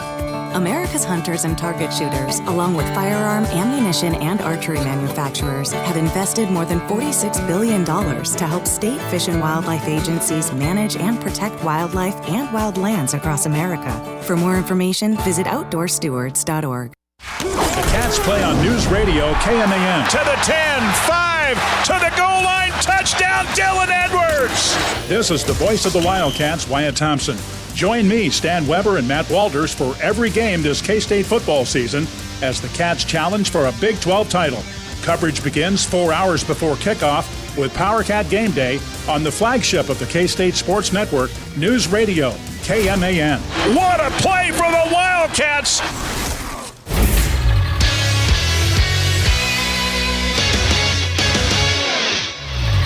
I'm Cole Betchendorf with a Game Sports Update brought to you by Bottle Cap Sports Bar. The NCAA Division I Administrative Committee on Wednesday adopted a proposal to allow student-athletes and athletic department staff to bet on professional sports, a shift in a long-held policy that had become difficult to enforce with the spread of legal sports betting in the United States. Divisions 2 and 3 are expected to consider the proposal in their respective meetings at the end of October, the NCAA said. If approved by the lower divisions, the rule would go into effect November 1st. Athletes and athletic staff have been prohibited from betting on any sport, professional or collegiate, that was sponsored by the NCAA. Betting on college sports will remain off limits. Coming off a pair of 5-set road victories, Kansas State returns to Morgan Family Arena for a midweek matchup against Iowa State. Following Wednesday's match with the Cyclones, K-State will host Texas Tech on Friday. Both matches are set for 6:30 in the evening. The Wildcats enter the week with a 9-3 record and a 2-2 mark in Big 12 play. Senior Shaylee Myers earned her second Big 12 Offensive Player of the Week honor after setting multiple rally scoring era records, highlighted by a 34-kill performance at West Virginia. Iowa State coming into town tonight is receiving votes in the latest AVCA Coaches Top 25 poll.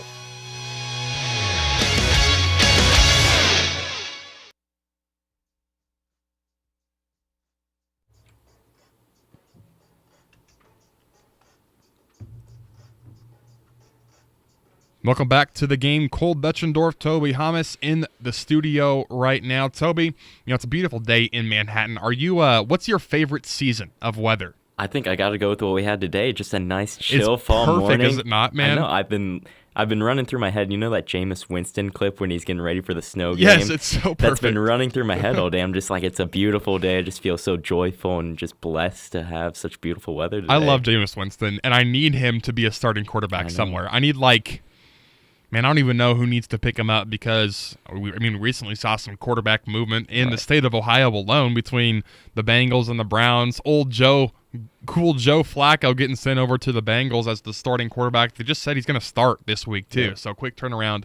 I'm trying to think who would be another team that could use a Jameis type guy. Maybe the Jets, since Justin Fields is just a terrible quarterback, or I don't know. Yeah. But I would love to see anyone employ Jameis Winston because I love that guy. He's one of the funniest guys in the NFL. And that clip is a classic. If you haven't seen it, go take a look. After the show, of course. Taking you through the rest of hour two, try to talk positive about K-State, and that's what we're going to do about the Chiefs as well. It's probably a little bit easier to be positive with the Chiefs. There's been some more things to like as of late, although K-State has looked better overall. But there are a lot of things to talk about and highlight. Even against the Jaguars specifically, there were a couple of things where you're like, okay, even though that was a brutal loss, and really I think one of the worst in terms of you really outplayed your opponent in pretty much every conceivable way, and you still found a way to lose. Not a good loss, really going back to the start of the Mahomes era, but there's still a lot over the course of 5 games that there are a lot of good things that you've seen out of this team with a 2-3 record, and you really think, it's the Chiefs. If they find a way to get into the playoffs, which I still have no doubt that they'll be able to weasel their way in, even if it's a wild card spot. And a reminder, they're only a game and a half out of first place in the AFC West. You got to think they're going to make another run in the playoffs. And until proven otherwise with Patrick Mahomes, I think that's the mentality that you need to have. first that I want to start with, and it's probably top two and my happiest that I've been to see, it's the rookie class has looked pretty solid so far. And there's been a lot of different guys, and as we're starting to get further into the season, you're seeing some expanded roles. And one of the players, which we'll get into a little bit later with Noel Williams, probably should have had a little bit more of an expanded role against the Jaguars. That was one of the most frustrating parts. Was Knowles looked like a fantastic man-to-man boundary coverage corner in his very young career, and he got like 4 snaps against the Jaguars. Shamari Connor, who is not the great, he's a safety. He is a safety who ends up in the slot playing corner way too much when you have literally the best slot cornerback in football in the form of Trent McDuffie. So when you have Shamari down in the slot, it pushes Trent back out to the outside, which, by the way, he's still a top 5 cornerback on the outside too, but he's just much better in the slot against a guy like Brian Thomas. That led to the pass interference on Connor that set up Jacksonville at the 1-yard line. But I digress. Give Noel Williams more playing time, please. The rookie class as a whole has been terrific. Josh Simmons, and we'll talk about him later because that's what I've been the most happy with in this season, has been the offensive line. But Josh Simmons has come into the league as the first-round pick for the Chiefs and has absolutely locked down a position that had so much volatility last year for the Chiefs, where it was a revolving door of bodies, and none of them were particularly good at the left tackle spot for Kansas City last year. He has looked terrific early in his young career, sticking on the offensive side of the ball. Brashard Smith hasn't played a ton, but I have loved the spark that he's provided to this offense. He's really the only running back for the Chiefs that can truly break tackles, because Kareem just doesn't have that juice, and Isaiah, for some reason, just can't get out of any of these tackles as of late. Brashard has some of that big play ability from that running back position. Part of that's because he was a wide receiver at points at SMU, transitioned to the running back. He's been really good in a very small sample size this season. Jalen Royals, that's the rookie we've seen probably the least out of, either him or Jeffrey Bassa. But I still think his speed is definitely intriguing, and he can be kind of, I think, like a Rashee Rice 2.0. The wide receiver position, or not 2.0, but like a light version of Rashee Rice. For rookie wide receivers in the Andy Reid offense, it's going to take them forever to see the field. So I don't know how much we're going to actually see of him this season, and that's probably a good thing. You just kind of want him to develop under Rashee and Xavier and Hollywood and Juju and kind of just take in as much information as possible and potentially be ready for, end of the season to kind of get worked in there. Moving to the defensive side of the ball, Omar Norton-Lott has at least a sack registered. He's been a little banged up. Hopefully he's going to be back for Detroit. They could really use another defensive tackle, because that's been the worst part of the team, I think, is the defensive line. Ashton Giolotti has shown sparks and shown flashes at certain points this season. Talked about Jeffrey Bassa. I really haven't seen him a ton outside of just special teams, but he's made a couple of tackles here or there. Noel Williams went over him. So overall, I think it's just a fantastic rookie class, at least so far in their young careers. Yeah, and that's been kind of the bread and butter of this Chiefs dynasty. You can talk about Mahomes all you want, Chris Jones, Travis Kelce, but the real success behind the dynasty has been the drafting studs year after year. Ever since that Tyreek Hill trade, it feels like the Chiefs have just been hitting on draft picks year after year, and that's been able to sustain and build a core around Mahomes each year that other teams may not have. Like the Bengals, you have the top playmakers, but they don't draft well, and they can't compete with teams like the Chiefs. It's like what the Eagles are able to do year in, year out. You're going to have good players on your roster, but eventually they're going to get through their contract year, and you're just not going to be able to pay every single player. That's when you have to replace them from the college ranks when they are cheaper to afford. So Veach, he gets a lot of flack for whatever reason from Chiefs fans. I think he's been a really good drafter outside of a couple of weak spots, mainly with wide receiver and maybe throw running back in there. But I love their rookie class so far, and I'm excited to see how they continue to grow. Secondary has been really good outside of week 1. And again, I'm going to go back to beating the Noel Williams drum. He needs to be on the field more. By the way, let's keep in mind that Christian Fulton, that's a guy they gave $20 million in the offseason, has been banged up and hasn't really played much this season. He's another guy who can come in and play on the boundary side at that cornerback position and allow Trent McDuffie to move to the slot and allow Shamari Connor to move back to his much more natural position at safety. So secondary, they've been pretty solid. Again, there was points of the loss against the Jags where they didn't look great, but overall, they've been fantastic on the season. Linebackers in general, Nick Bolton has been really, really good so far this season. The Eagles, he had or not the Eagles. It was the Ravens had those 5 pressures on Lamar Jackson. He should have had a pick if Drew Tranquill apparently hates him for some reason and broke up that interception on the goal line. He's just been really, really good, and the defense as a whole has been pretty cohesive. Again, outside of that Week 1 game against the Chargers, and a lot of that is thanks to Nick Bolton and his awareness and understanding of the Spagnuolo defense. There's really just no reason to hit the panic button on this Chiefs season because you can trust in Spags, you can trust in Andy Reid. They'll figure out the things that are leading to them to lose some of these games. And as you mentioned earlier when you were talking to Mitch, the difference between college football and maybe wanting to panic about K-State is the season is so much shorter. More time. Yeah, and the NFL season is so much longer. There's so much more time for them to come together, fix up some of these things. And like you mentioned, only a game and a half back in the division. Chris Jones, I know there's that one play going around social media at the end of the game where the stumble Rooski where Trevor Lawrence falls down and Chris Jones kind of just stands there. I get it. That's not the greatest look in the world, but Chris Jones has still been Chris Jones this season. Again, the stats are not going to tell you that he's been, but he's still been terrific. He's one of the most doubled players in the league, and he's still the only player, outside of when Spags is dialing up the blitzes, he's the only player ever getting home if they're rushing 3 or 4, because the defensive line is terrible. But I want to stay positive, so we'll just mention how good Chris Jones is and move on. Patrick has been pretty much perfect all season. The pick 6, obviously, bad throw, bad read, the other. He's been really good this year. And I think that's maybe gotten lost a little bit because they're 2-3, but he has been a fantastic quarterback. He had an over my dead body type of performance against the Chargers where, he made the throw where he was horizontal to the ground. He made the throw with Khalil Mack on his back hip, rolling to his right, sprinting to his right, throwing it 54 yards in the air downfield or whatever it was, to Hollywood Brown. The deep ball has been back. His average depth of target this year is 2 yards more per pass than it was last year. Patrick looks really good right now. Not to mention he's still leading the team in rushing because the running back room is so bad. But again, wanting to stay positive here. So Patrick Mahomes, as long as this team has Patrick Mahomes, I will always have confidence in them. Travis Kelce, and sorry, go ahead about Patrick. And he's been doing it all without his number 1 target, Rashee Rice. And yes. That just brings so much excitement to the offense, which has already looked really good and deep with stud wide receivers. And Jalen Rose, we're talking about rookies earlier. He hasn't had to see the field yet because you've had a guy like Tyquan Thornton step up at the wide receiver room. So Mahomes doing it great, doing his thing, and he's doing it without Rashee Rice and with an old Travis Kelce, if you were getting ready to talk And that's about exactly where I was going. Travis Kelce, again, there have been 2 or 3 plays where he's made mistakes that have cost the Chiefs. The one, obviously, the dropped touchdown against the Eagles that turned into an interception. And then another one was in the Eagles where he kind of stopped running not the Eagles, but the Chargers where he stopped running his route also in the red zone.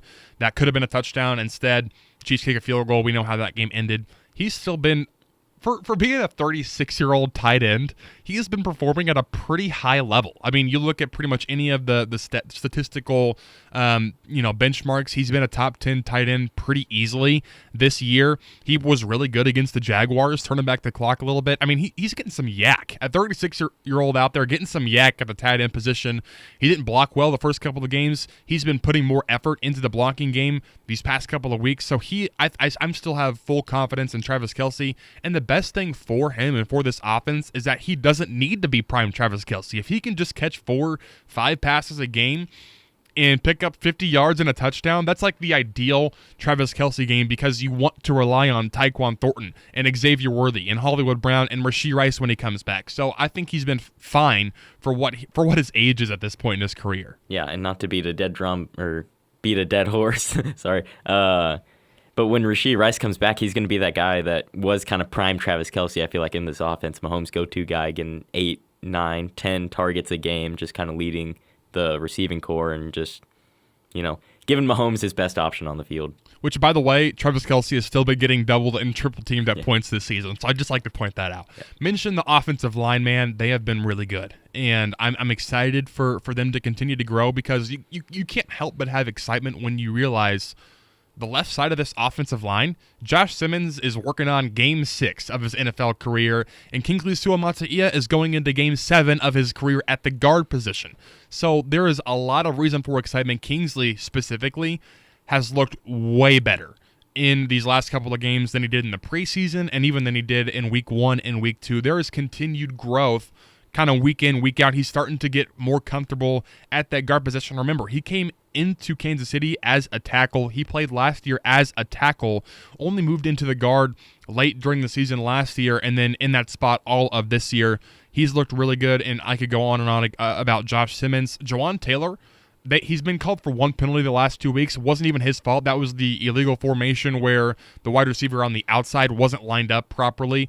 So he's been good, and he's always, when he's not getting penalized, he's been a fine tackle. Like, he's been, I think, generally one of the better right tackles in the league. So he's been fine, and obviously, I mean, Creed and Trey are always going to be really good anchoring down that line as the veteran guys on that offensive line. So overall, the protection, you could tell Mahomes is much more comfortable in the pocket, and that's thanks to some of these new guys, and there's been a lot to like with at that level of the offense so far in this season as well. Yeah, and it still feels like they haven't really hit a groove, I guess you could say. I mean, Jawan Taylor, the best thing he can do is just not have his name called and when there's a yellow flag on the field. And we haven't seen that too often in the last 2 weeks, so that's been a big improvement for the offensive line. One positive specifically in the game against the Jaguars, the running backs actually looked like they had a little bit of juice. Isaiah Pacheco, I couldn't believe my eyes, made some men miss. That's not something that's happened in his young career. He showed off some of that burst that you kind of got used to in the first couple of seasons with Pop. Also, Kareem Hunt, he had 2 touchdowns first, and then also the 30-yard run that for pretty much any other running back in the league might have been a 99-yard touchdown, but you'll take a 30-plus yard run from Kareem Hunt. Anytime that he can give you that kind of burst in the running game, you'll take that. If they can continue to do what they did last week, and part of that also is thanks to the run game blocking schemes for this offensive line has looked much more cohesive as the season has gone on. If they can continue to do that, I just want to see Patrick Mahomes not have to be the leading rusher at the end of the season. I would not be surprised to see a trade at that position. Also, we need to free Jeffrey Simmons from the organization that is the Tennessee Titans. Come on down, Jeffrey. We need some help on that defensive line, but I digress. Running back room looked better against the Jaguars. Yeah, you mentioned the running back room as a possible trade candidate position. I look at a guy like Alvin Kamara on the Saints. They're obviously going to be sellers. Brees Hall. That someone? Yeah, Brees Hall, come on down. Even the Wichita Northwest native, Brees Hall. Come on down. Yeah, come on down. But yeah, you look at some of these guys that are clear impact players in the NFL on sellers, and if the Chiefs could make a splash with that, that would go a long ways to making the offense even better than it is. And then I saved maybe the best for last, wide receivers, man. That's been a group that's been a lot of fun this season. Xavier Worthy getting worked back into the offense after the separating his shoulder on the third play from scrimmage in Brazil. Hollywood, even take away the pass off his face mask at the end of the game against Jacksonville. He's been better because he doesn't have to be a wide receiver 1/2. When you can have him in the wide receiver 3 or 4 role, you're very comfortable with that spot. Tyquan Thornton, man, that is my hero on this season. He's been so good, and him as your wide receiver 3 when Rasheed comes back, man, you will live with that all day long. I already mentioned Xavier, and the best wide receiver on this team, and really I think when he's back to full health, one of the best in the league, has not even been on this team. It's like you're trading for a superstar in the middle of this season. One more week before everybody's going to eat, and Rashee Rice is going to come back off of the suspension list. So the wide receiver room has had a lot to like. Also, Juju Smith-Schuster has been fantastic for what you need. If Juju is your wide receiver 5, you're in a perfect scenario. Yeah, you mentioned it there. It just almost feels like they have a surplus of wide receivers for the first time since they got rid of Tyreek Hill. I mean, you had Tyreek Hill, Sammy Watkins, Demarcus Robinson, Byron Pringle at the beginning. Yeah, McColl at the beginning of the Mahomes era, I guess. And you saw how good the offense was, Mahomes, in his first couple of years. And then you trade Tyreek Hill, you kind of lose that step. Teams start playing defensively. They start targeting that deep ball a little more and restraining what you can do offensively. But now you kind of seeing it start to come back with the wide receivers that K-State or the Chiefs have this year. Offenses look good, even against the Jaguars, and there were a lot of points left on the board. That you're starting to get the feeling that at some point, and it's already happened a little bit, see the Ravens, but I kind of take that one with a grain of salt given how that defense has looked like. At some point, the offense is just going to take the top out off of a team, and they're going to be at full force here pretty quickly. Rashee Rice is going to be back. I think it could get scary for a lot of these teams. So even though the Chiefs are 2-3, And even though they could very well be 2-4 because the Lions are a really solid football team, and I am legitimately scared about what might happen at Arrowhead on Sunday night, I have no worries on this team because they have the people in the place. I think there's been some Chiefs fans that have been getting a little too worried. Like, we're jumping the gun a little bit. This team is going to be fine, and they have a lot of bright spots on the season, despite there being a couple of plays here or there that have led to them being 2-3 on this season. I'm excited to see what they look like Sunday night, just with a little bit of a chip on their shoulder following that loss in Jacksonville. We'll see what happens in that one. And again, this team will be in the playoffs come January, especially the mess that is the AFC right now. Well, we'll wrap up the show when we come back. Ask us anything. We'll conclude it after these words. Your home for K-State sports. Deflected and intercepted. Justin McKinney with the interception. I just can't believe that play call. This is The Game on News Radio KMAN. In Manhattan, building community means more than bricks and beams. It means innovation and partnership. At McCown Gordon Construction, we deliver feature-focused solutions to projects that shape our region. From advanced research labs to vibrant education, healthcare, and community hubs. We're not just building projects, we're building the future of the Flint Hills with unmatched customer experience and value-driven strategies. We're building for tomorrow. Visit kansas.mccown-gordon.com. At ESB Financial, we think it makes sense to pay you. That's right, get paid 5.04% annual percentage yield on balances up to $20,000 with our free Kasasa Cash checking account. We'll even refund your ATM fees nationwide, and the best part is there's no monthly service charges or minimum balances to keep. All you have to do to earn your rewards are a few simple things each month. The best part? These things make banking easier. Visit esbfinancial.com to learn more. Special terms may apply. ESB Financial, member FDIC, equal housing lender. ESPN Radio Sports Beat.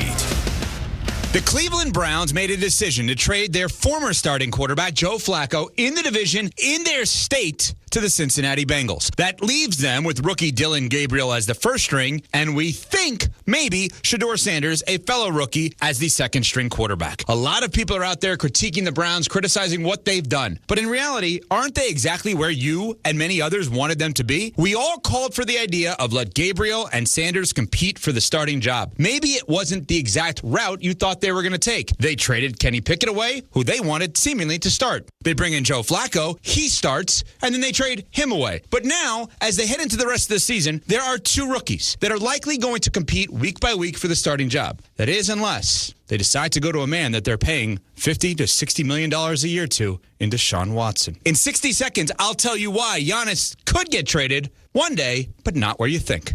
Actual price will depend on product and subscription plan. Featured products are compounded drug products, which the FDA does not approve or verify for safety, effectiveness, or quality. Prescription products require an online consultation with a healthcare provider who will determine if appropriate. See website for details, restrictions, and important safety information. Want a boost in and out of the bedroom? Hims has you covered. Introducing a new 2-in-1 approach to level up your game. Tadalafil for better bedroom performance and zinc for testosterone support. Put it all together and you've got what you need to turn things all the way up. Getting started is simple. Just go to hims.com/joy to start your free online visit. Through Hims, you can access ED treatments including pills, chews, and more. 100% online.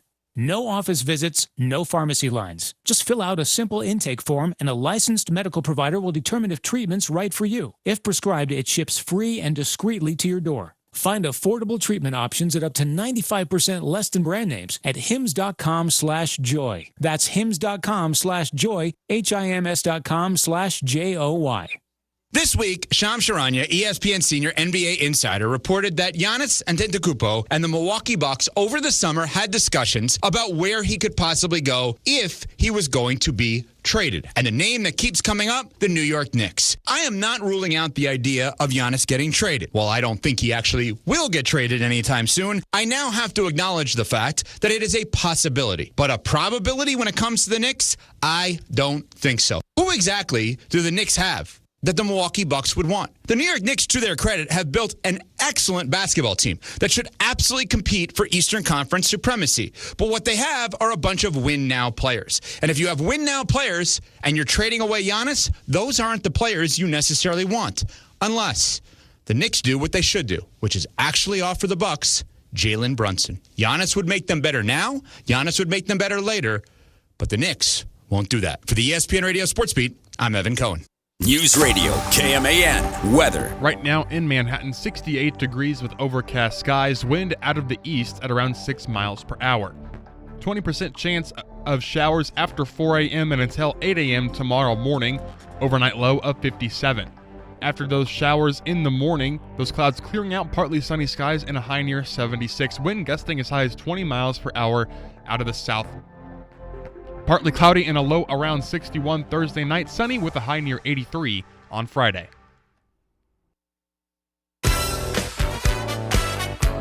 All right, Toby, rounding out the show today. We don't have you on the show much, so I think we've probably asked this at some point before, but we'll go back to it. If you could be an animal, what are you rocking with?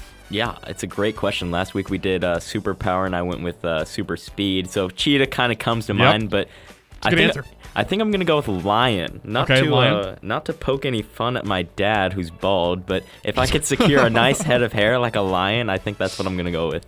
And also, like the whole, you're in a pride, you got all the boys with you. That'd be pretty tough. I can't lie. I think an otter would be just a tough animal to be, just because they're so chill. Yeah. Like they're always level-headed. They always are chilling with like their clams, beating them open with rocks to get their dinners. Like that would just be you just get that kind of chill in the wild, and you got to be on your back in the water, like just the epitome of a chill animal. I think that'd be fun to just relax all day long. Yeah, I'll give a quick shout out to my mom too. She loves otters, so I think that's a great pick. There you go. What's your go-to animal? Is it a cheetah? Like your favorite animal? Not to be basic, but dogs. I just got 2 back home. I love dogs, so I know what that's kind of basic. We got 2 golden doodles, so you could call that basic too. But fantastic dog breed though. Yeah. I mean, there's a reason they're so basic, because everyone loves a golden doodle. Yeah, it's like a golden retriever, but that doesn't shed. So kind of best of both worlds there. There's absolutely nothing wrong with that. You like cats at all? I don't hate cats, but I wouldn't seek one out, I guess. Never had a cat growing up as a pet at all? No, one of my aunts is kind of a cat lady, I guess you could say. But so you get your dose from there? Yeah. Well, that does it for the show today. Again, we got a full 2 hours tomorrow. Going to be bringing on Stephen Johnson of the Fort Worth Star-Telegram, talking TCU. Big game on Saturday. I mean, kind of. I guess it's lost its luster a little bit, but still a big game in my heart, at least. Also talking to Curry Sexton for our weekly conversation, some things that he's been seeing over the course of this season. Mitch in Vegas as well. So a full 2 hours, 4 to 6 normal time. We'll talk to you then. For Toby, for Mitch, I'm Cole. We'll see you tomorrow.